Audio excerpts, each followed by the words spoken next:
ఒక మాజీ శాసనసభ్యుడు నిన్న వాళ్ళకి ఒక అపార్ట్మెంట్ కొనిచ్చాడని వింటున్నాను. నిజాలు నిలబడమే తెలుస్తాయి. మీరు అక్కడ గుర్తుపెట్టుకోండి, ఇక్కడ పింకీ ఆనంద్ స్టేట్మెంట్ ఇచ్చిందండి. ఆ అమ్మాయికి వేసుకోవడానికి మార్పు కూడా లేదు. లక్షల్లో మీకు ఫీజు ఎక్కడి నుంచి వస్తుందంటే నేను ఫీజు తీసుకోలేదని అంటున్నాడు. ఆ అమ్మాయికి మార్పు కూడా లేదు అని చెప్పనని ఆమె ఇచ్చిందండి. ఆ అమ్మాయికి మార్పు కూడా లేనటువంటి పరిస్థితుల్లో ఫైవ్ స్టార్ హోటల్లో ఉంటారు.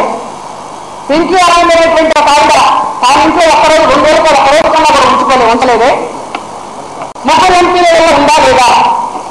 ముగ్గురు ఎంపీల వల్ల ఉంచారు పిల్లలు. పిల్లలు చెప్పినట్టుగా ఆ అమ్మాయిని తీసుకెళ్లి స్టేట్మెంట్లు ఇప్పించి చిరంజీవి గారు ప్రొఫెసర్ భంగం కలిగించాలని చేశారు. దీనివల్ల భంగం కలుగుతాం. కానీ ఎందుకు ఈ పనులు ఇస్తాను అప్పుడే పనులు ఎందుకు చేస్తున్నారు ఈ కాంగ్రెస్ వాళ్ళు? చాలా ప్లాండ్గా తీసుకొని స్టేట్మెంట్లు.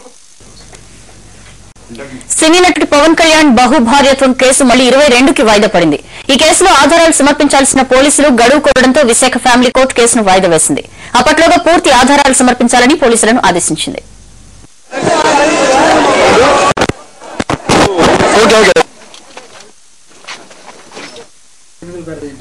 ఉత్తరాంధ్ర వాసులను ఏనుగుల బెడద మళ్లీ